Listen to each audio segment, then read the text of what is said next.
In a world grappling with joblessness, broken homes, and a crisis of purpose, we ask, why does work matter?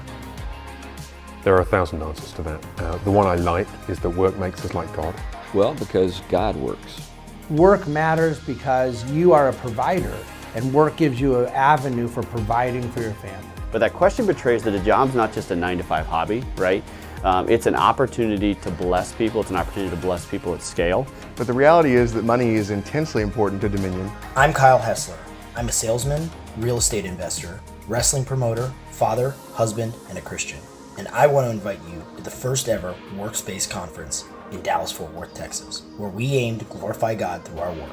Come and learn from speakers David Bonson, C.R. Wiley, Steve Jeffrey, David Reese, and Andrew Krapuschitz as we explore the theology of work, how vocations shape cultural dominion, understanding risk, and how to invest not just now, but in future generations. This conference is about action, not just theories. Join us for a prime hub of networking, career growth, and fellowship. We are building a community of impactful connections and collaborative endeavors that seek to extend beyond a single weekend. Join us June 28th and 29th at the Hilton in downtown Fort Worth, Texas. Tickets available at workspace.com. This is more than just a conference. This is a commitment to glorifying God in our work, because we aren't saved by our good works.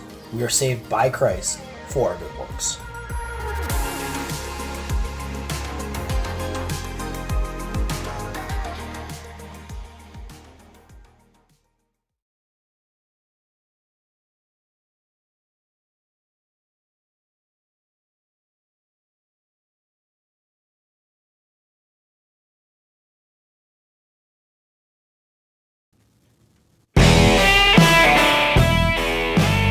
We're doing it live. Hey y'all, welcome to CrossPolitic. We are live. Like I'm sitting here talking to you right now, and and Pastor Toby's here too. Like they believe you. Like I'm live. I need to be able to answer questions too. That was part of. I don't have it in front of me. Neil, can you send me the link, Neil? Thank you. Welcome to CrossPolitic. We have Dr. Owen Anderson, who is a certified jiu-jitsu, and he's a killer. Yeah, that's the main reason why I got him on, because he's a killer. Coming on the show to talk about stuff that's going on in Arizona State. He's a pastor and suing ASU. Yeah. So we gotta hear about that in a minute. Jesus is Lord in public and in private. Every area of life must be subject to his lordship, and our use of technology is no exception. What captures our attention on the screen either glorifies or dishonors our Lord. That's why accountable to you, that's the word accountable, the number 2, the word you, is committed to promoting biblical accountability in our families and churches. Their monitoring and reporting software makes transparency easy on all of your devices, so you can say with the psalmist, I will not set anything worthless before my eyes.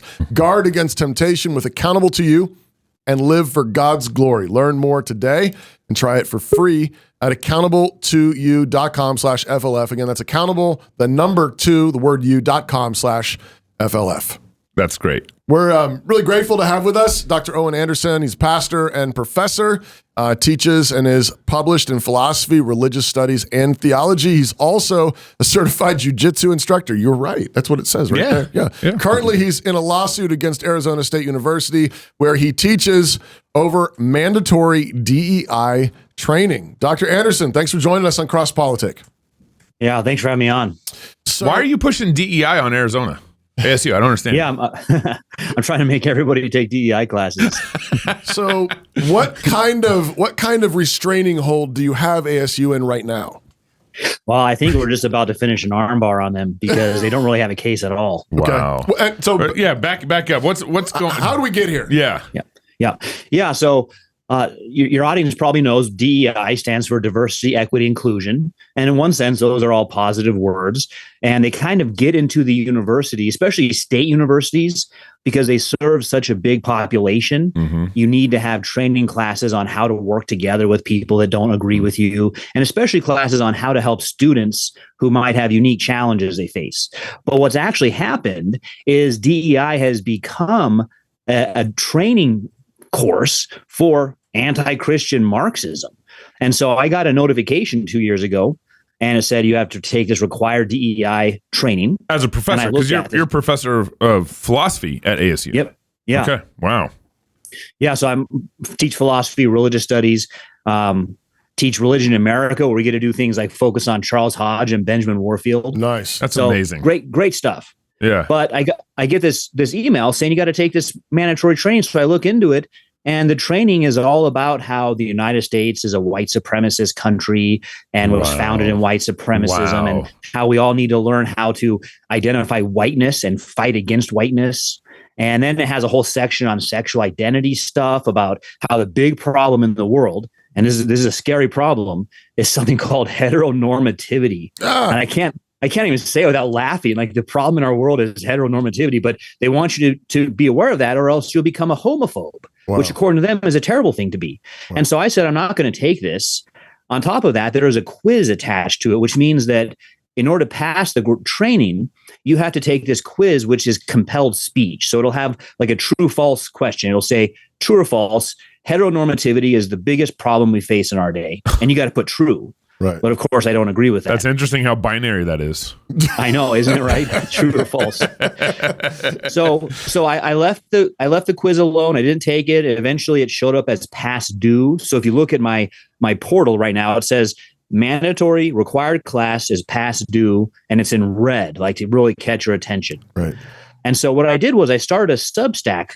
So you guys probably know Substack, where a lot of conservatives blog these days, Substack.com. And I started just under my name, and I started documenting the kinds of things that I'm seeing going on at ASU, because it's what parents generally know, that universities are liberal, right? But it's way worse than you think it is. I mean, we had our honors college had an event about the benefits of witchcraft. We had an event last week at ASU called The Politics of Perverts, which was glorifying the word pervert, sexual perversion, and how people need to get involved in perversion and politics. So I'm documenting this stuff on the Substack, and then the Goldwater Institute contacted me, and they're a local think tank. Well, they're actually national, but they're a think tank, basically libertarian and leaning in the sense of trying to make sure government doesn't overreach. Right. And so they're involved in lawsuits like that. And they contacted me and said, hey, I think there's a case here because ASU has overstepped its bounds. It's violating a state law in Arizona, which says you can't require training and use taxpayer money for training that involves race blame. And this clearly involves race blame. Wow. So they're representing me. We're actually going, the case is against the Arizona Board of Regents for not giving oversight to ASU, but really it's about ASU offering these classes. Right. Right. And so what's the status? I mean, you've joined this lawsuit. Where are we at right now? Yeah, so we got three parts to the claims. The one is that you have mandatory DEI training. The second part is that the content involves race blame. Right. And the third part is the compelled speech on the quizzes. So it sounds like ASU's backed off the quizzes at this point, and we're waiting to get that certified through their lawyers. So that's 1 out of 3 down. But the content stuff, I mean, I really don't think ASU wants its name on this content. What's happened so far is the ASU spokesman came out and said, it's not really required, and it's just about including everybody. And so what I did was I just showed on my Substack, it says required. You haven't changed that. Wow. And here's what the content says. So I can read some of this too, because what Goldwater did was they posted 183 pages of the transcripts on their webpage. So anyone watching can go to the Goldwater webpage and look at this. I mean, they've got classes like, what is white privilege, really? Explaining white privilege to a broke white person. 7 ways white people can combat their privilege. Those are some of the videos. How is white supremacy normalized in society?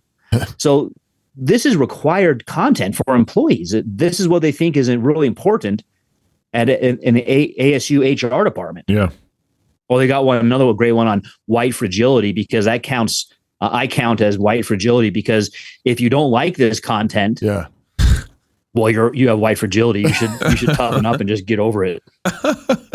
Wow. How many Christian professors would you imagine are at ASU? You know, we're currently the largest state school in the country. So in terms of professors, instructors, we've got to have like 6,000-7,000. So out of that, if it represents the demographics somewhat, there's got to be a lot of Christians. Although the thing that happens with professors is they don't represent the demographics in the sense that they all go to the same sort of graduate programs and they all get taught the same propaganda in those programs, which is what comes out looking like this. Right. So it doesn't attract a lot of Christians. I know in philosophy, as a tenured philosophy professor who's reformed, I only know one other guy. I'm not saying there aren't other guys, but I only know one other guy in the country in philosophy who's tenured and reformed. So it's just not a lot. So I guess my follow-up question is then, why are not more Christian professors at public universities speaking out?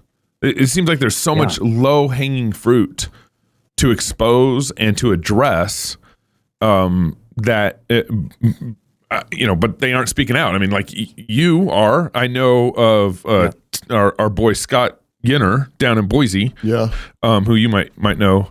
But I just don't see that many Christian professors speaking out on college campuses. Yeah, well, a couple quick reasons, I think. There might be more, but one reason is called the chilling effect, which is a term from First Amendment law. And that just says that when you're at an employer like ASU, if you speak up, you might not get fired, but there's all kinds of pressure they can bring to bear on you to let you know that they don't approve of you. Yeah. So you'll lose social status among the other professors. You might not get on the right kinds of committees. You might not get the classes you wanted. So people would rather just not speak up than deal with all that stuff.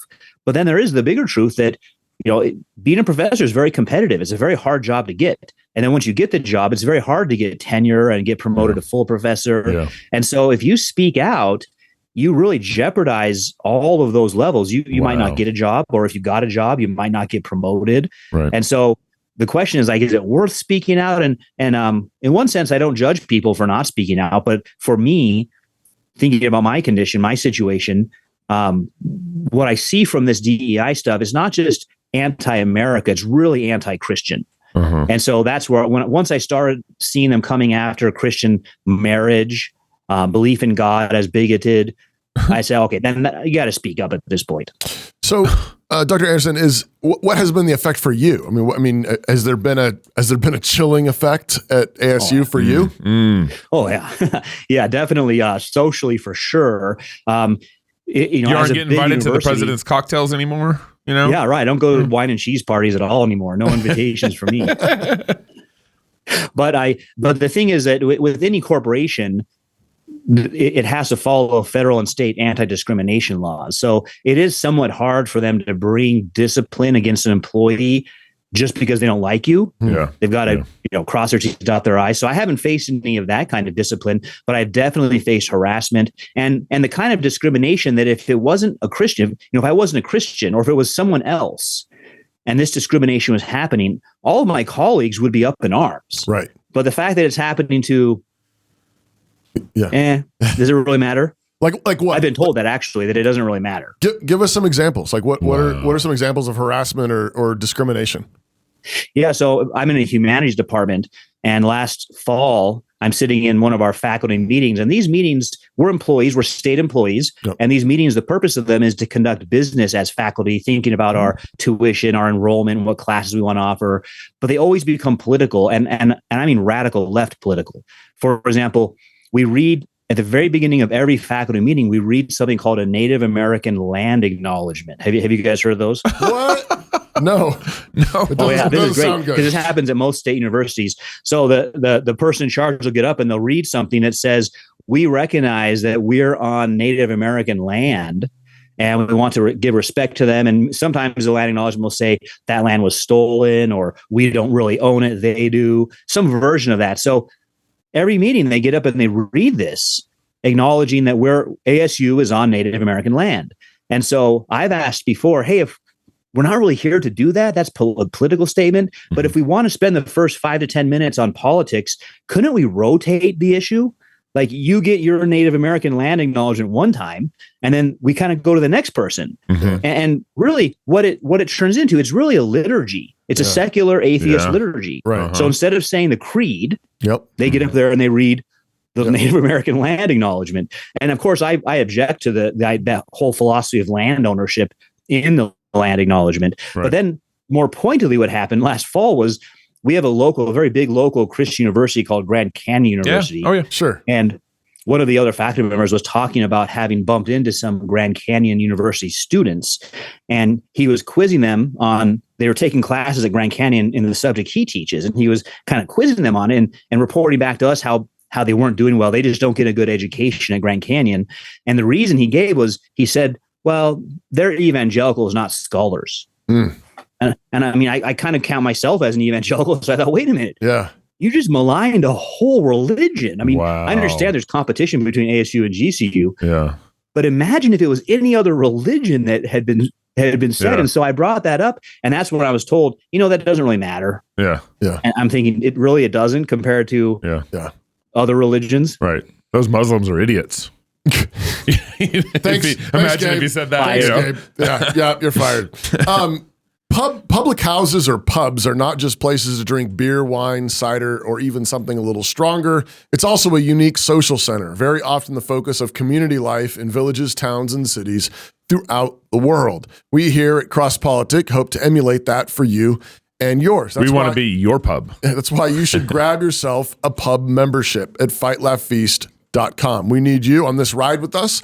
So pull up a chair, grab a pint, and join us on this ride at FightLaughFeast.com. Join the pub. And is it for a limited time or just until while supplies last? For this? Or? Forever and ever? You get Squirrely Joe's coffee. Yeah. So we started actually talking with Squirrely Joe. Yeah. We started a new Who's corporate. a real person named Squirrely Joe. Squirrely Joe. Yeah. Real person. It's Mr. Squirrely Joe. Poor kid. And we started a new corporate benefit program to our club members. Okay. Where and Squirrely Joe's an example of this, where he's going to send a bag of coffee to any club member that signs up. Free bag coffee. He's going to go to our club member. So any club member that signs up gets free bag coffee. But we're also, because it's such a great idea that I came up with through this process, we're going to expand that to any corporate partner that wants to sign up to our benefits. They can send something to the new. And I would love to have like 30 companies sending benefits to our new. What if people just say, I'm going to wait and see. I'm just going to wait and see till I get 30 things. Yeah. They might not want to join. It's a sad life. It's really hard for them. But I do want to, the benefit for the corporate partners, they get a product in front of our club member, and they get to, they can even send like a welcome packet with it, a flyer or something like that. But they can also send like a QR code and say, hey, come to our website and we'll give you a discount on your first purchase. And so they can drive branding. So join, it's kind of a cool idea. The pub, get a bag of coffee right now. And I'm drinking it. I'm drinking Squirrelies right now. That's what we're doing. Yeah, okay. Dr. Anderson, one of the things I want to ask you about is it seems like it's not just that DEI training is false and wrong, anti-Christian. Well, that's true. Anti-American. I mean, it is. Yeah, it is all that. But it also seems like it's actually making everything worse. Are you seeing that on campus there? Like, I mean, it's like in the name of helping people get along. Are they actually getting along better? Yeah, I think you could empirically study and say, no, they're not. Because my intuition would be, no, they're not. But I think that the data would show that as well, because basically DEI teaches class and race hatred.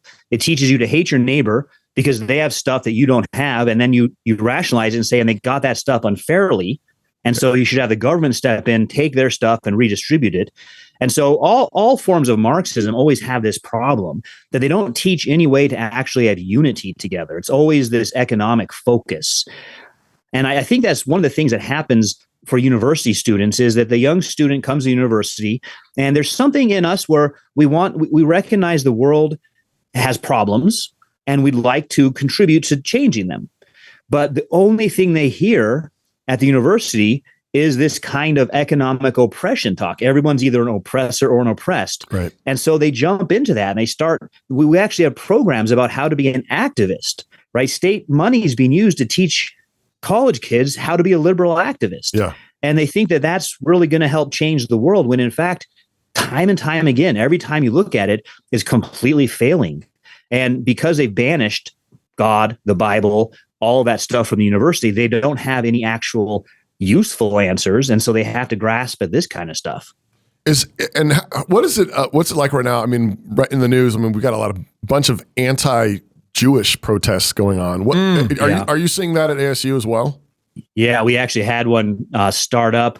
I believe it was on Friday down at one of our campuses, and the administration, our president, got his PhD from Columbia. So Columbia is the place where it's just a mess. Right. And so I think ASU learned their lesson from that. And they told the protesters, you got to leave by 11. The protesters didn't leave. And so they had the police come in and clear out the camp. Okay. So I'm kind of waiting to see what happens if they're going to start again. But the protesters put up their demands.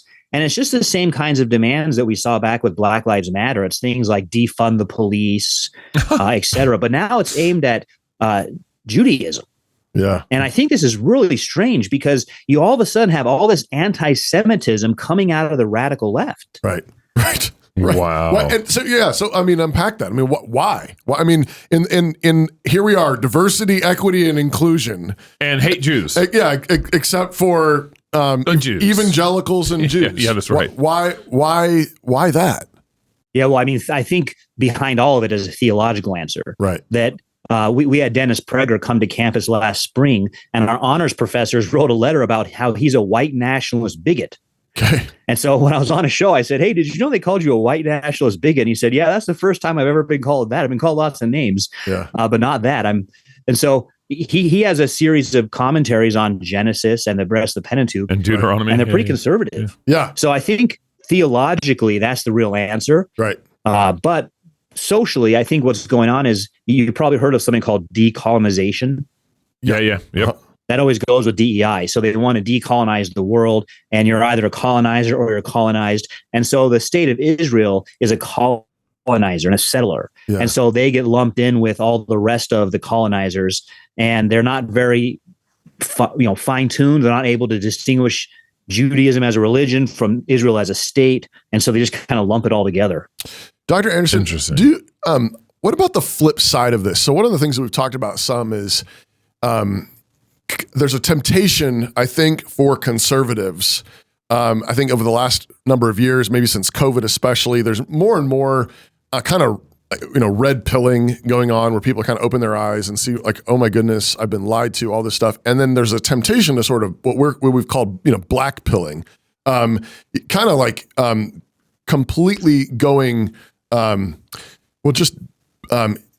take what you've been trained in, maybe even that DEI stuff, and it's almost like you just accept the terms of it. And so there's like we've noticed some people being like, so they're blaming the whites for everything, and then they're finally like, yeah, fine.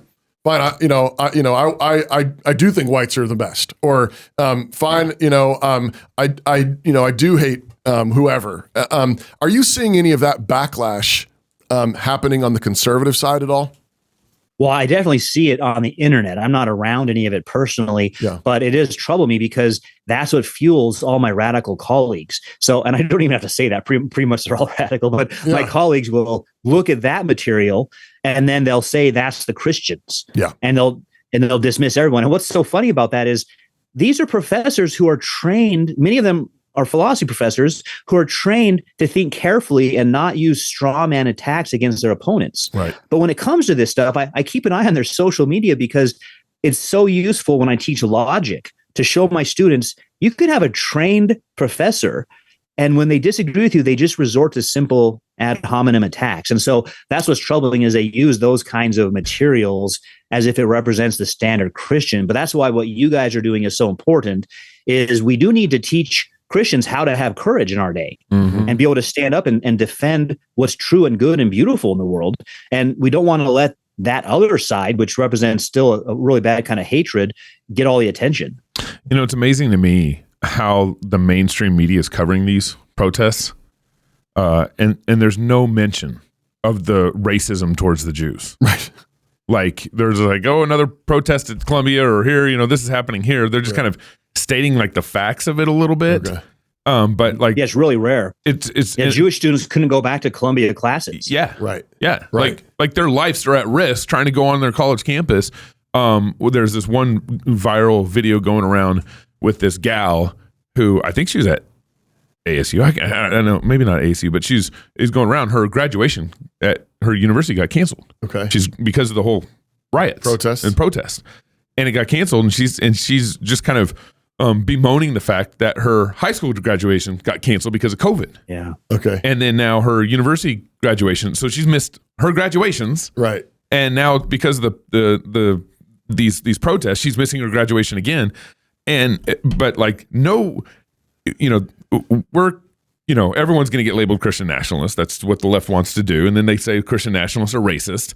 But for them, Christian nationalists and white nationalists mean the same thing. It's the same thing, right? Right. We'd push back and say, no, Christian nationalists and white nationalists is not the same thing. It's not racist.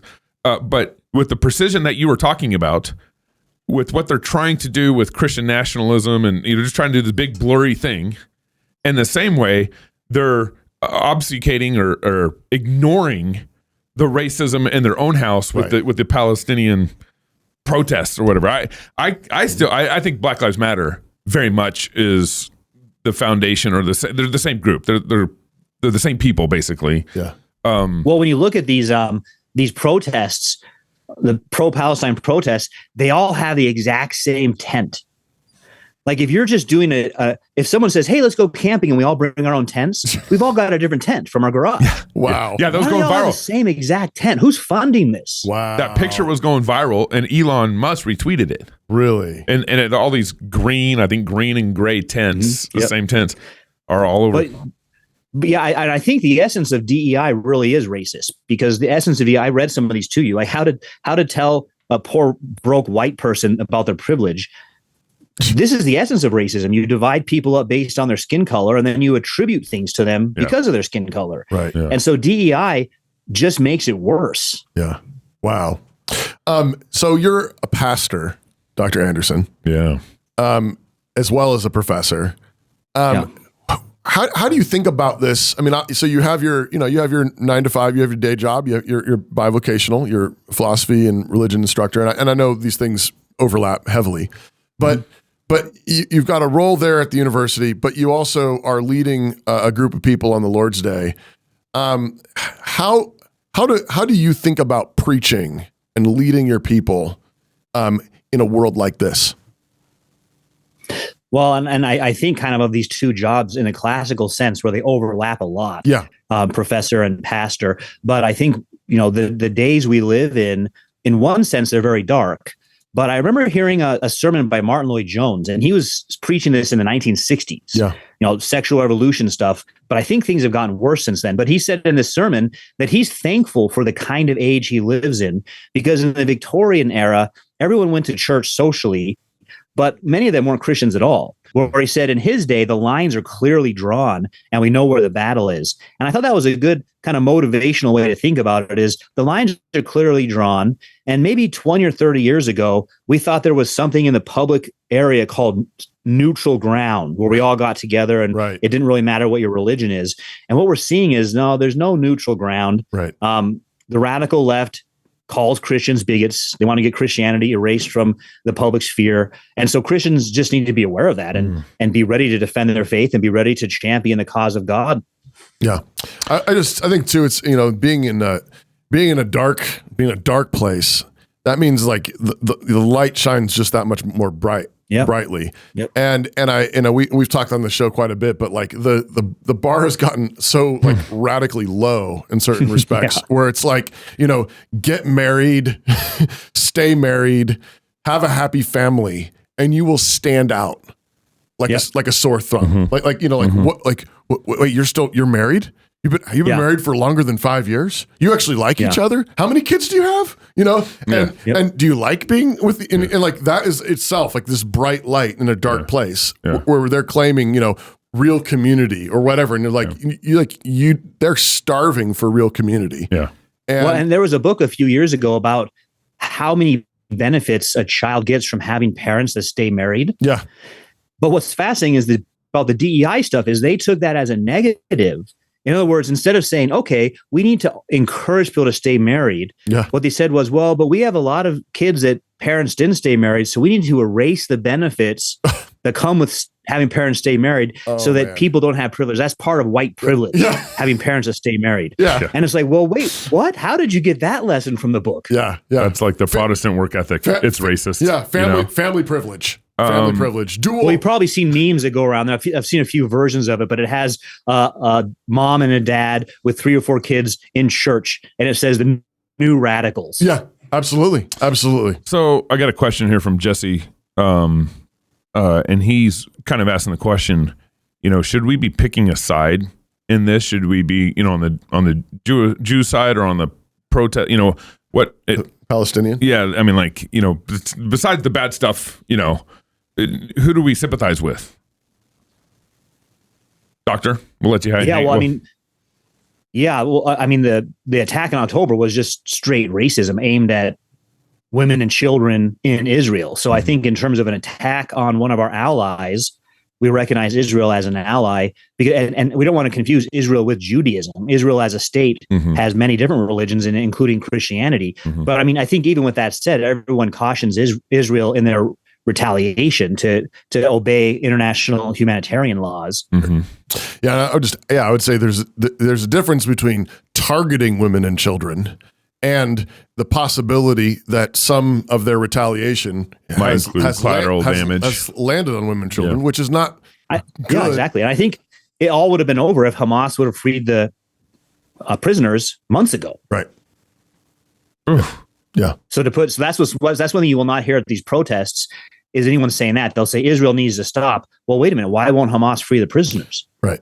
I got kind of a last question here. You already brought secularism into this discussion, the idea that there's basically a public neutrality or something like that. And I think that, along with Gnosticism, has just been awful to our church. We've bought into some form of view of secularism, and we've bought into a lot of Gnostic views on our faith. But I think particularly in our job, this has been a problem, secularism, where I think a lot of, good-minded or good-intentioned Christians would go and work at universities and kind of keep their faith from the discussions in the boardroom or in the discussions in the faculty meeting or whatever.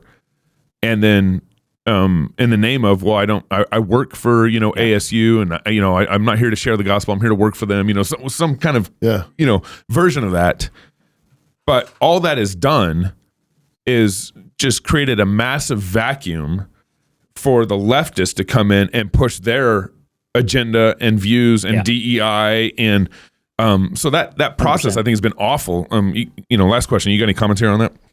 Well, 100%. That's right. Because what happened was Christianity, they'll say, keep religion out of the public square. But radical leftism, DEI, decolonizing Marxism, that's not a religion. Right. And so they've had free reign of preaching their stuff, advocating their stuff on the state dime in the universities. And I think we need to wise up and realize, wait, that's just as much a religion. There's no neutral ground. And if we believe that Christ claims all areas of life, the way I put it is this: the secular means this world. And I think one thing I think Christians have failed to do is they fail to affirm how general revelation declares the glory of God.